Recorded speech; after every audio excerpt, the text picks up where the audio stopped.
it's like someone took the screenplay for Paul Greengrass's United 93, the 9/11 drama, and the movie they came out with was Airplane. It's just miles apart.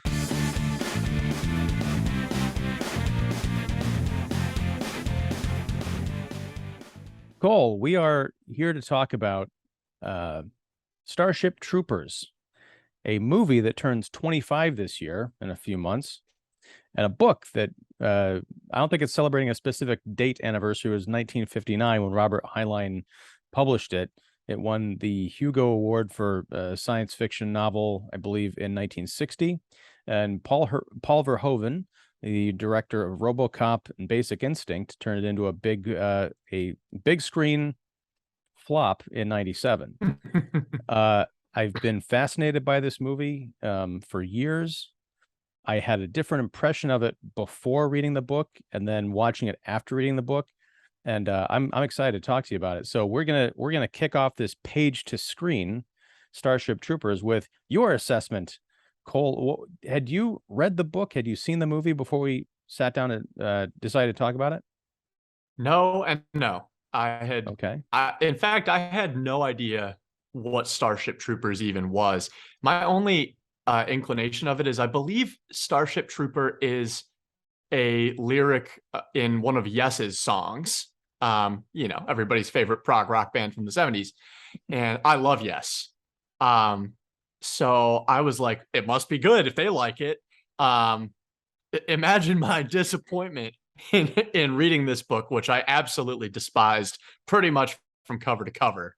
Then watching the movie, and I wanted to hate this movie so bad because I disliked the book so fucking much.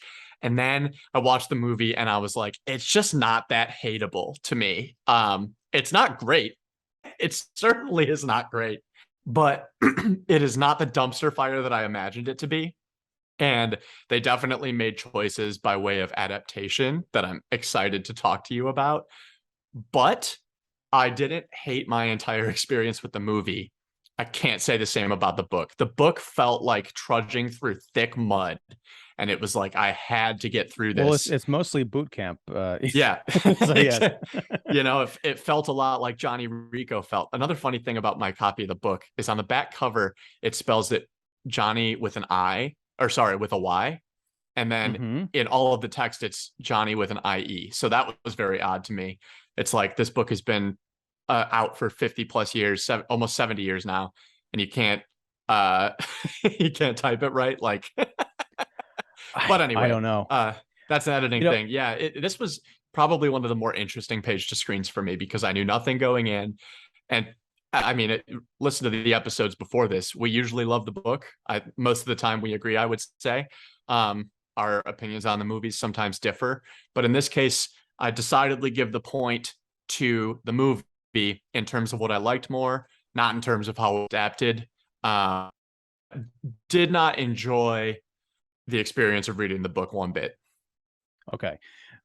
We are going to have a very good, albeit brief, because time is of the essence, discussion, because I'm flipped. I loved the novel, although I do acknowledge that I had some problems with it in terms of expectation and pacing, because I had seen the book. I'd seen the movie years ago. So, I imagine you sitting on your couch for 2.5 hours just watching a book on on your bookcase. Like, oh yeah, this is a good one. Why isn't this grabbing me? No. But Paul Verhoeven, he did RoboCop, Basic Instinct, as I mentioned. Basic Instinct isn't a parody, but it's kind of a larger than life neo-noir, sexy movie.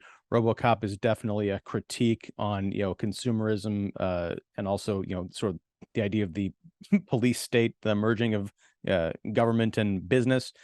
And to a great extent, so is Starship Troopers, the movie. And I just kind of thought that that's what the whole thing was about, this big social satire, because I'd seen the film and I'd heard people talk about how great a social satire it was. I knew some people who hated the movie because it was different from the book. And I never quite got it. I'm like, well, I guess I'll find out someday. And I did. And I realized that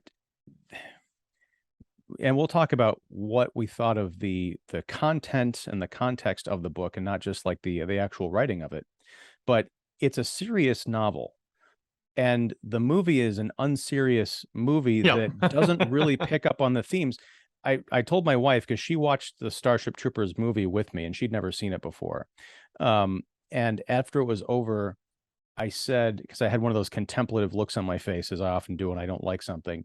I said, it's like someone took the screenplay for Paul Greengrass's United 93, the 9/11 drama, and the movie they came out with was Airplane. It's just miles apart. Yeah, I mean, that is spot on. And that's why I want to reemphasize, I think I am not appreciative of the movie as an adaptation, because I think it is an abject failure in that camp. It is not an adaptation. It is a loosely based on scenario here. That is just the reality of the media, right?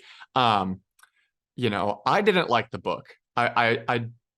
It's hard to say that I didn't like the book in particular. I didn't enjoy the experience of reading it. And we've talked before, you know, Lord of the Rings has come up. It's like when you have these old novels, when you measure them against the context of what genres have become, it's sometimes difficult to get through some of the old prose. And again, you mentioned that like the writing style is what it is. It's just a 1959 sci-fi style, and that's kind of what the writing was like. Like even Arthur C. Clarke kind of has a similar, very clinical, straightforward prose, and it's functional. You know, it gets the job done, and a lot of the times it means that there aren't huge character moments, but the prose is meant to push the plot forward. So I appreciate that about Starship Troopers.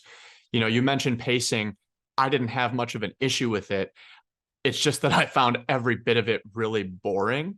And I think that you know, it's interesting to view it as a social satire, because I've heard people say, oh, it's essentially military propaganda. I don't really agree with that. You know, because Top Gun to me is military propaganda. That's like heroicizing the military and making it look like badass, and this is what you will be if you join up. This is, if anything, a warning. Like, this is, you don't want this. Like, you know, people want it out of a sense of duty. They do it to help ostensibly, but none of it is pleasant. And that is abundantly clear throughout the text. And part of my problem with it is that it's a little on the nose in that regard. And I think, again, that's a product of, it is from the 1950s. Nuance had yet to worm its way into this like fantasy and sci-fi genre as it has now. So it feels a little bit ham-fisted to me. And it also just isn't a story I care about. I just don't love military sci-fi or fantasy. It's never been a subgenre rather, that I super enjoy. So have you read a lot of it? Because I haven't. So is there a subgenre of military sci-fi? This is fascinating. Oh, there absolutely is. You know, there are a lot of writers who do really good work in the genre, especially from what I've heard. I don't want you to take everything firsthand here, because I tend to avoid this style. It's just like, the military doesn't super interest me as a subject, I guess. But there was one series I read called the Night's Dawn trilogy by Peter F. Hamilton. It's not a overall military side, but it has a hefty military element. And each book is about 1,000 pages. There are 3 different books in the series. It's very interesting. It has a lot of problems, but it's also very good in many ways. Al Capone is in it. It's very, very weird, the things that happen. But the military component of that, every time I was like, I just want this part to be over. And to me, it's because the military requires so much of like a tactical, strategic approach. And there's it's a lot of people that are like kind of suppressing their emotions and making these decisions. And it's like, a lot of sci-fi books have that character, right? Who's the jaded captain who just needs to do things by the book and get things done in the military way. It's that discipline. Within the military sci-fi context, I prefer a character who reflects on that sort of thing and re-examines their experience through a different lens. There are many books that do this very well, the best of which, in my opinion, being City of Blades by Robert Jackson Bennett, the second in a marvelous trilogy, probably my favorite trilogy of all time. But it's that I want ideas within this sort of framework. And absolute respect to anybody who loves military sci-fi. I love epic fantasy, you know, and there's a lot of military goings on in there, but it's kind of easy to hide it beneath the sheen of wizardry and magic and all that sort of stuff. This is the longest answer ever to, is there a thing called military sci-fi? But, you know, that's just kind of my outlook on it. Is it's like, it's one of those subgenres that mad respect for, love that people enjoy it and get joy out of it. You know, I love what's happening over there, but I'm going to stay over here. That's kind of where I'm at.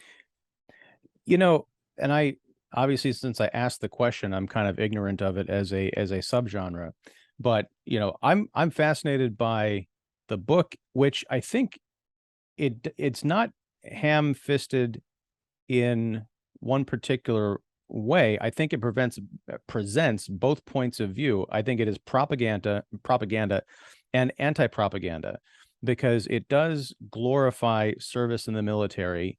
It takes place, you know, several hundred or 1,000 years into the future, where democracy as we know it has been abolished in favor of this, you know, service guarantees citizenship, where in order to be recognized as a citizen and to be able to hold, you know, high office, you need to do a stint in the military.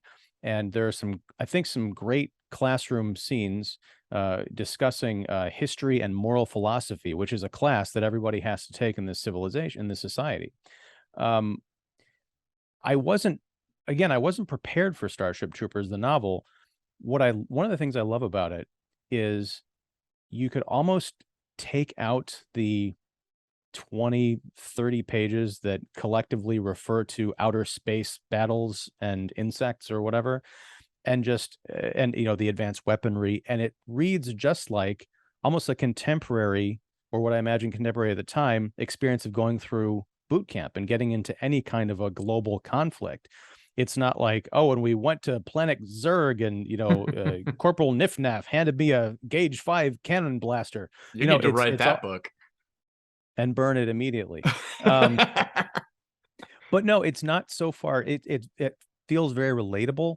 You know, I've known people who have served in the military, and I can't speak for them, but I feel like this is a book that would speak to them, because from my, you know, civilian eyes, it reads as very authentic. I know Heinlein had military experience, so he was coming at it from some place of authenticity. But I liked the presentation of the bugs, which was different from what I'd seen in the movie. In the film, they are just these giant rampaging, you know, arachnid insects that have different kind of almost species casts to them.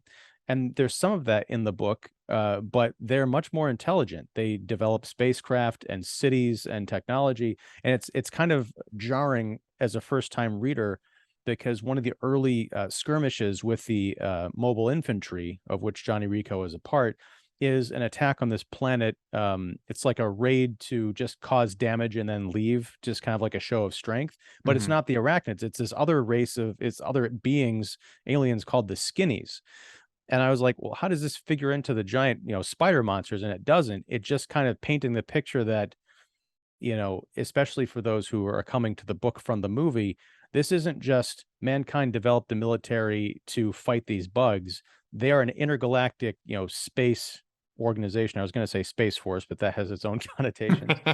And so it almost paints more of a Star Trek feel to it. The novel does. There are other species out there that we have political and military dealings with, but these bugs are like the big problem, because they show up and they incinerate Buenos Aires, for example. Right. And you know, it's interesting you say this, because you remove this context, it becomes sort of just like almost a biographical depiction of one man's career in the military. Yeah. I wanted more bugs. Yeah. And that's totally fair. I honestly got to, how long is this thing? Like 280 it's like, maybe. Yeah, it's like 280 pages. And I swear it's not until like almost page 200 or something when they really start getting into, or maybe it's even like 220. Like the book is almost over before they really get into this bug conflict. And I was reading it, I'm like, I don't remember the movie being mostly about boot camp. I remember there being like romance and, you know, love triangles and all this other weird shit, and, you know, Doogie Howser as a psychic. But I much preferred living in this world, living with Johnny Rico, and seeing his conflict, seeing his transformation from a, you know, privileged civilian kid whose dad just wanted him to go into the family business. And he was like, I kind of think I want to, you know, sign up maybe. And he's kind of wishy-washy about it. And he just sort of decides on a whim, you know, with his friend to go for it. And it's not propagandistic in the sense that he's like a Captain America figure from the outset, like, you know, Mr. Right. Strong-jawed, all-American, you know, perfect boy. He sucks at math. He basically can't get any assignment as far as what he's going to go into, except for mobile infantry to be, you know, future hamburger if he's lucky. And he's got, you know, problems and foibles. And it was just cool to see him go through this process. And it almost felt like I was being drawn in, like I'm his bunkmate. Like he's narrating what we're going through together. It's that detailed. Where the book loses me is when it gets into like the movie, the big kind of fight on the bug planet is really well staged. And I could see that Verhoeven and whoever wrote this thing were kind of adapting from the novel, but the novel is very much like, and then we set up a perimeter. And then I sent a guy out 5 clicks to look at the hole. And then he walked around 12 clicks to look at Very another hole. It clinical. just goes on and on. And then there's the whole thing about like rank. And I just don't, that's the part I don't quite understand, but I could see someone who's kind of been through this way. Oh yeah, this guy totally gets me. Yep. I do love that part about the book is it does feel like you are kind of behind his eyes the entire. It's almost like a first person account, you know. It is in first person, but you get the idea. And I would feel remiss here if I didn't mention, while we were on the topic of kind of bugs and humans in this civilization, there's this book called Children of Time. It is easily in my top 5 books ever, and it is essentially. It starts off where humanity is trying to terraform a planet. So it sends these monkeys in a spaceship with a like hyper evolution virus that will inject into the monkeys when they land on this planet. Well, to use some of Heinlein's language, the monkeys buy the farm on the way to the planet, but the virus ends up infecting the native species of the planet, which is spiders. And the entire book kind of follows both humanity's last ditch effort to escape on this like Ark ship, juxtaposed with the spiders evolving their own civilization on this planet, and humanity eventually, you know, coming to terms with that and discovering them. It is an amazing evolutionary world building tale, and it kind of has hints of Starship Troopers, but if you were reading from the bugs' points of view in a way. And it's absolutely fascinating. It's by Adrian Tchaikovsky, and reading Starship, I was like, this feels like a weird, like alternate universe version of it. And I just wanted to highly recommend it to anybody who is remotely interested before we start diving into the movie. And also Children of Time was picked up by some film company. I don't know how they're going to do it. The spiders communicate with palps and leg movements and stuff. So it's going to be a trip, but fantastic book if you're at all interested.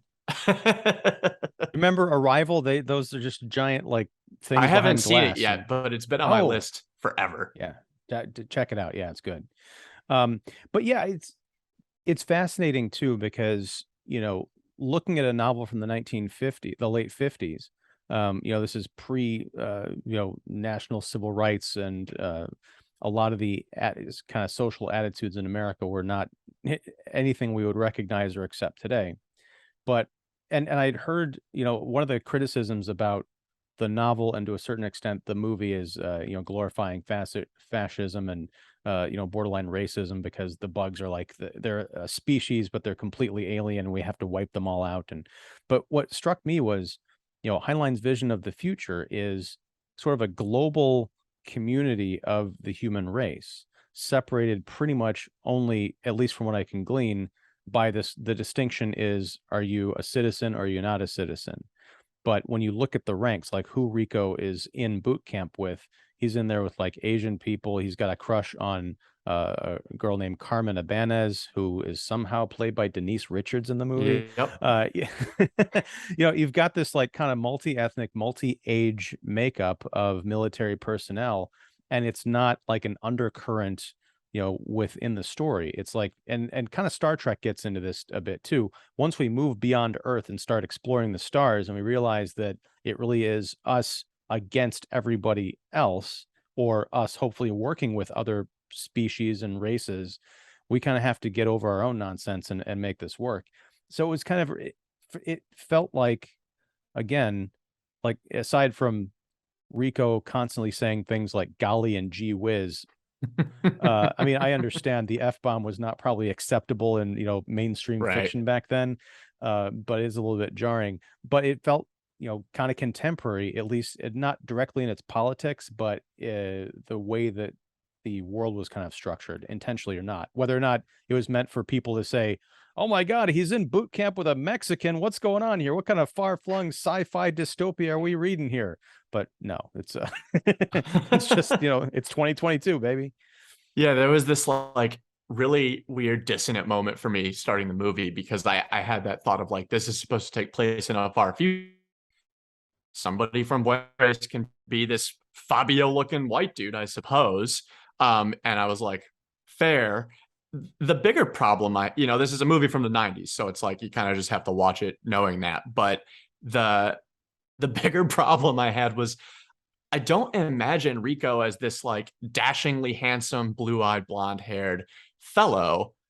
And it's less about his appearance and more about his kind of demeanor for me. I pictured him much more as he's kind of a schlep to start, because he's kind of directionless and he doesn't really know what he wants. Like I just pictured him a little more like a normal dude. In the movie, they take great lengths to make him appear like that Captain America type hero who's playing in the football game. He's dating the hottest girl in school and the second hottest one wants him too. And it's like all of these different things are culminating in, oh, Johnny Rico's the guy, like if you go to our school, he's the guy. And I picture him more like a guy that like Ned from Spider-Man. Like he's just a buddy, he's just a guy. And he's just a friend. He has a few friends. He likes them. And then he goes to join the military because he kind of doesn't know what to do. So they kind of retconned him and made him this Adonis. And, Carmen is the same type of way. And that's one thing I didn't appreciate about the movie is like the book sort of acknowledges like once you're in the military, you don't know where you're going, who you're with, that just becomes your family in a sense.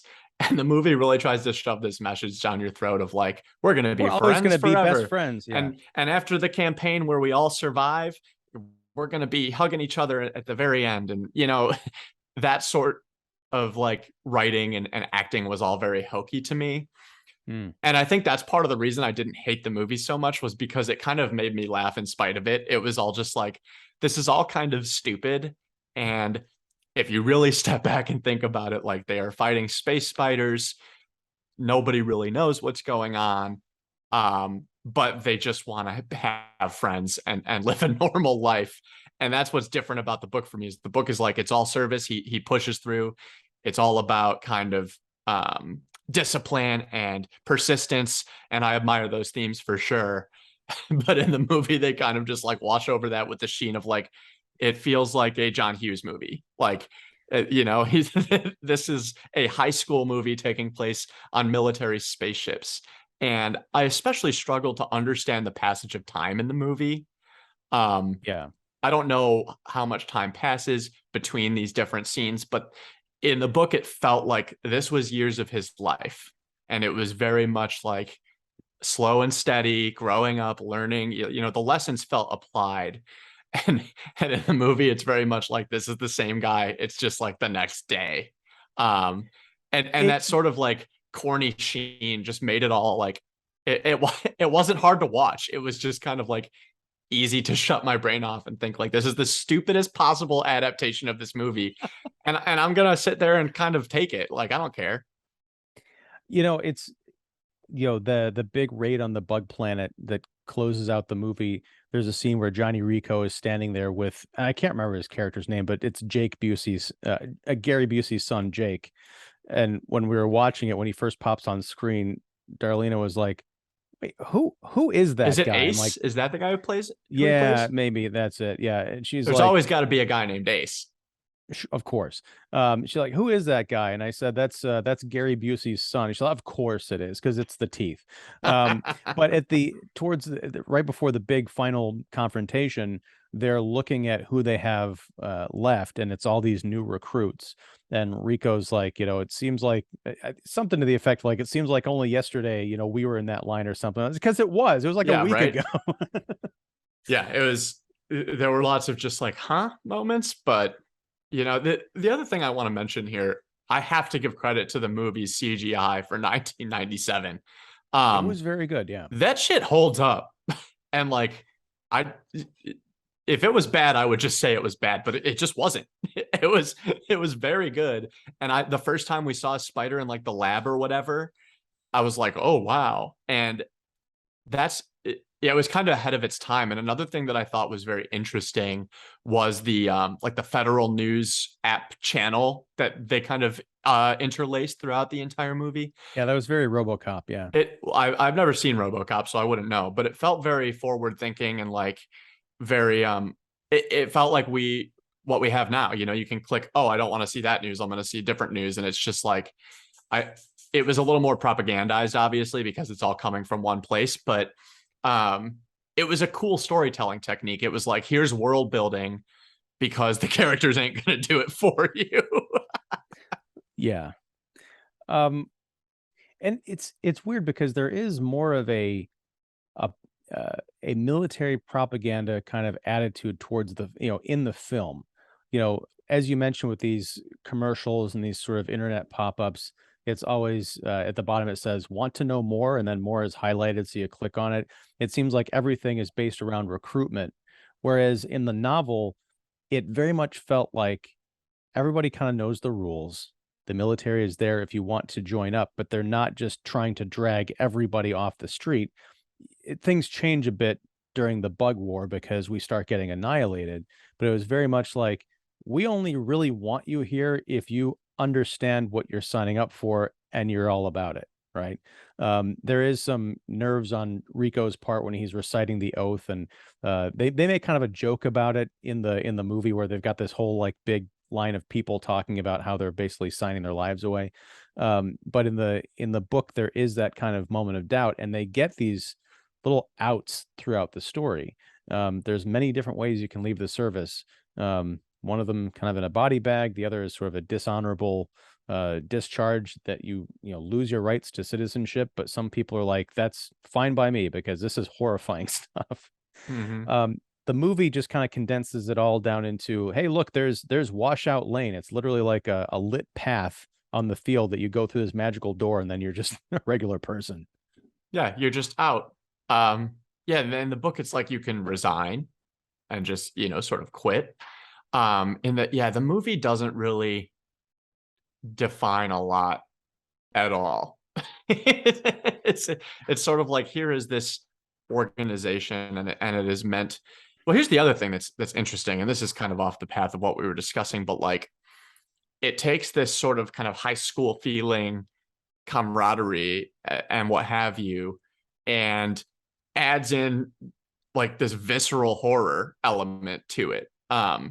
And that kind of like, it kind of makes me wonder, was that a purposeful decision? Did they want to make this lighthearted side of things to offset this terrible brutality that people face at the hands or the tentacles or the pincers of the bugs? And then my second question is, where the fuck were the suits? Like, that was chapters of the book. Yes. Most of the book was about the fucking suits, and they were not in the movie at all. They're like plastic helmets. Well, all the CGI was wasted on the Spideys. And that's really, from what I've read, that's what it was. They invested so much in making these bugs feel real, which I applaud them for. But you're right. And it's not, again, it's something that when I first saw the movie, I was like, oh, those are kind of cool, army suits or whatever. But then reading the description of these giant gorilla mechs, which my friend Bill, hey, Bill, had told me that, and I haven't verified this secondhand, so I'm going on his word. So if I get tripped up, it's not my Classic fault, Bill. gang. Yeah. That this was in science fiction, the introduction of the idea of the mech suit. So, like, all this stuff from aliens to I don't know if this applies to, like, Japanese, anime or manga or whatever, but Heinlein, I guess, kind of started this with this idea of a person getting into a giant suit and being able to control it with partially their mind, partially their hands, but it gives them these outsized abilities, like, the ability. I imagine kind of like piloting the Incredible Hulk. You can jump great Right. distances, and use all these weapons and stuff.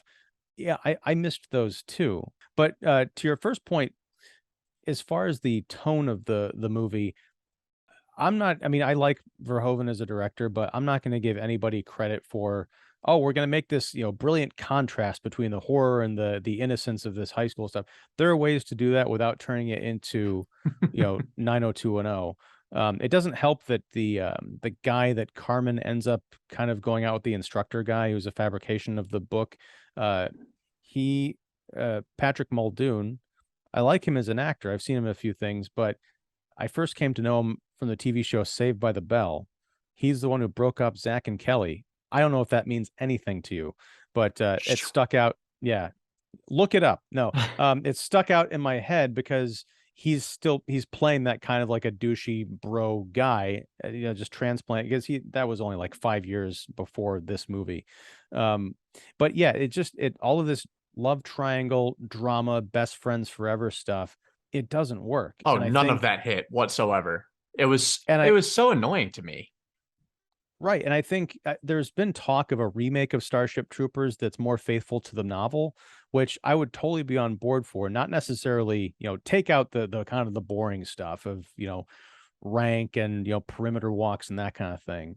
But I think you could cast it more, with the direction of going for more realism, because just everyday people deciding, "Hey, I'm gonna sign up for the military," and then coming up against these giant bugs that are eviscerating your friends, you don't have to add this other, hokey stuff to it to get that beautiful contrast. Right. So two things here. Number one is, yeah, the movie completely fumbles all the romantic elements, which the book doesn't really put too much of an emphasis on. No, It's I mean, there. It's like it's it's small. it's there with, he's got a crush on Carmen. It's implied that they get together, but it's all like, "Oh, and then we spent the night at her house." They could have been up, Yeah. drinking or talking or whatever.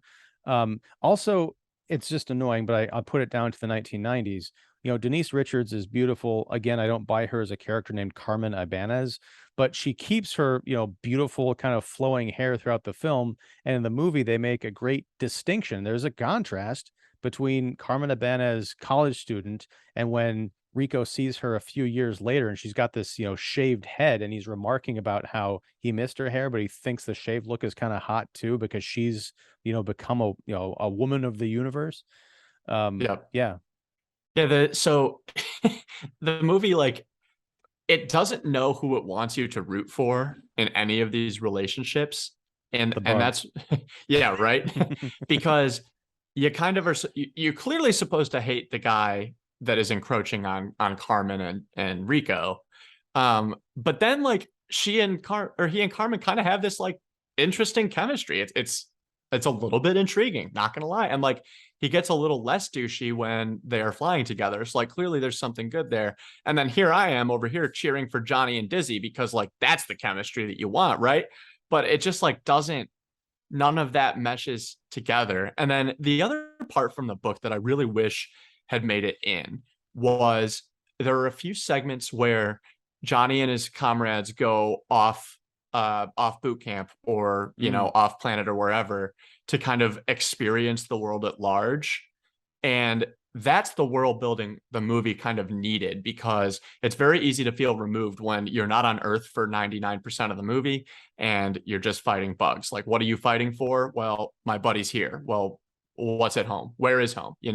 And Buenos Aires is kind of glossed over in like a half a second. Johnny doesn't even seem that sad that his parents are wiped off the face of the earth. Whereas in the book, he goes to these local towns, and in one of them, like some Navy guys try to beat him up, or some locals try to beat him up. It was And locals, yeah. yeah, I'm pretty sure like he's still of the mind that like I'm fighting for those guys, like I'm fighting for these people to have that free thought to hate me. Even like he maybe doesn't say it explicitly, but that's the implication. And same when he, you know, goes out dancing or to a club or whatever, and you know, he talks to women and he's like, that's the, I'm fighting for these people, like these regular civilians. And that does not translate in the movie whatsoever. It feels very vapid and disconnected, because ostensibly he's fighting for his friends. You know, I guess that's the one thing the movie wants us to think, but all of his friends are also fighting. So, you know, what are we supposed to do here? Just hope that they don't die, you know? And it's like, I guess fingers crossed. So it's very hard to get on board with that, but it's another one of those fumbles the movie makes where I'm just kind of laughing the whole time, you know? And it's like, I wanted to hate this, and I do in the most enjoyable possible way, I suppose, because it just doesn't understand what the book was going for. It's very much like, here's a stab at an action blockbuster, the most loosely based on a book that it could possibly be. Except for Ready Player One. The one that started it all. That's just shoving a book through a Spielberg filter and seeing what comes out the other end. Shit.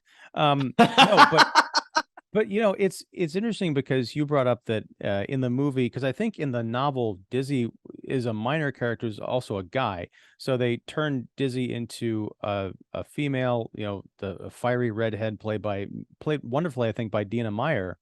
And she and Rico end up together, and then Carmen and I'll just call him Jeff, they end up sort of together. And I kept thinking, I want to see the serious version of this, because when these characters are interacting as the couples they eventually become, there's not a seriousness, but there's more of a gravity to it. Like, I think, you know, Dizzy is a sweet character. You know, she's kind of the rough, you know, tough chick who'll, you know, throw down with the instructor when she shows up late to camp or when she's transferred, which is a kind of a badass scene. But she's also, there's a tenderness when she and Johnny finally, you know, she gets the thing she's wanted for years, is to sleep with the guy she's always wanted. And that's really nice. And then she dies. And I was emotionally invested in her death scene. Yep. Because of the way that she played it. She didn't have a movie death. She had a, you know, I'm clinging to life, I'm also terrified and in pain. I was like, it's a wonderful moment. And then with Patrick Muldoon's character, again, Jeff, he and Carmen get captured by the bugs and taken down into this chamber where they meet the brain bug. And the brain bug, you know, it sucks the brains out of our hero guy there. But in that last moment, he says, you know, someday someone just like me is going to, you know, like, exterminate your entire species or race or something like that. That is a bit on the nose, but his death scene, practical effects and all, in that moment, that was true, like, heroism and kind of sadness, because he's not the cartoon villain. He does have some dimension to him, but the movie doesn't care enough about any of these characters to really invest in making that the drama. Right. I hated his death scene. I hated every second of it. Why? Because he gives Carmen a knife and she like chops off the appendage via which the brain bug sucks out brains. Mm-hmm. And then basically just offers himself up to die. And in my head, I'm like, well, why don't you slice off the appendage? Oh. Because I have to rewind the scene in my head. He's being held like there's a reason he couldn't by bugs. Mm-hmm. And then when he dies, the bugs basically scatter and leave her to just sit there. And then it tries to do the same thing. So very confused in that moment. Understand where you're coming from completely, though, in that, like, he has some dimension. His death is impactful. For me, it was more on the, like, physical visual level, because that was fucking terrifying. I also agree that Dizzy's performance is far and away the best in the movie, and it's not close. Especially, you know, this is what your interpretation of who and what Johnny Rico should have looked like is fascinating. I would not picture him as necessarily Ned from the Spider-Man universe, but yeah, that I meant almost Peter Parker. Yeah, I meant more Ned and overall vibe and demeanor at first, kind of Okay. just like, not physical appearance by any stretch, but more just like, yeah, he's just a guy. He has his friends, and then he's like, oh shit, I have to do something with this. Yeah. But yeah, Because I he's get the got, Peter Parker reference, and that's actually better because Peter is a little bit directionless as well, and then he comes into this opportunity for power or making a difference and has to do with it what he will. It was more my issue was he looks like an Adonis, and that is not how I pictured this guy whatsoever. and that's sort of my issue is I'd seen the movie apparently, obviously. So I had Casper Van Dien in my head as Johnny Rico when I was reading the book. And it'd been a while since I'd seen the film. So it was easy for me to take that sort of first person narration and imagine it going through that filter down to like what his voice would sound like.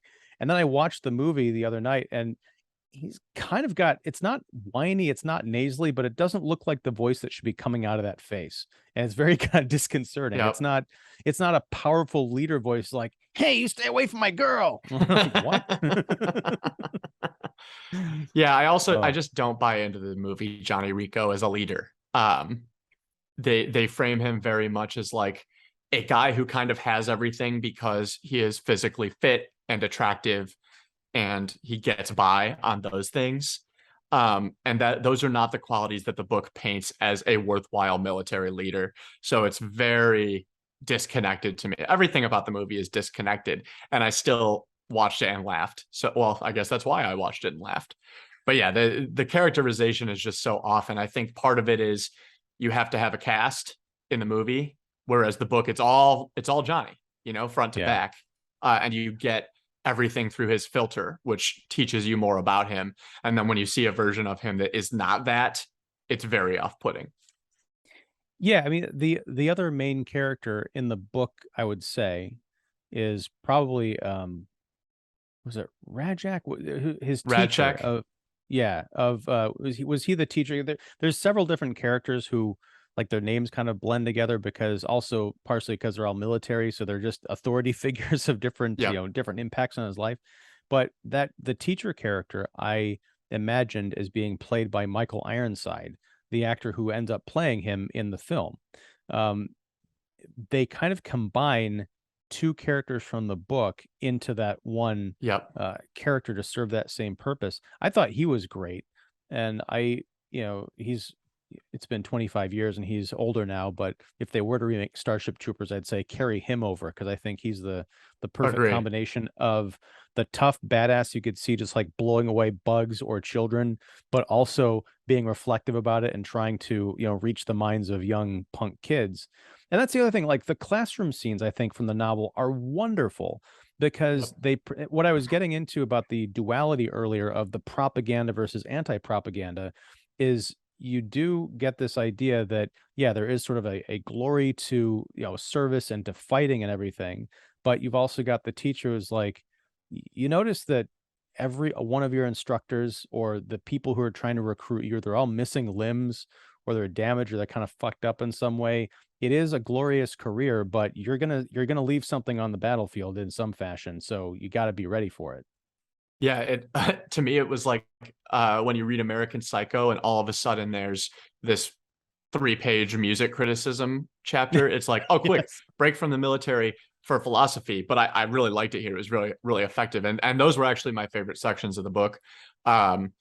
Because Heinlein does a really good job at actually summarizing the problems. And in those moments, the dialogue and the characters feel very real. Whereas in the others, they feel like kind of a pastiche or a caricature.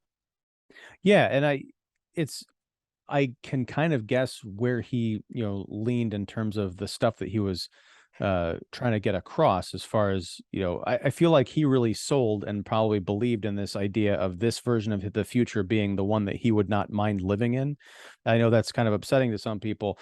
It's the idea. I'm not saying that I would want to live under that necessarily, but the arguments kind of make sense as to why the only really way to to get like graft and political corruption out of the system is to make sure the people who are running the system actually have skin in the game and have probably lost a limb or two. you know it's an interesting idea because in the students that Rico is in class with, there are people who answer the questions correctly and those who answer them incorrectly. And there's always like a few paragraphs or pages of explaining why this answer works, why this doesn't, why this needs to be reconsidered.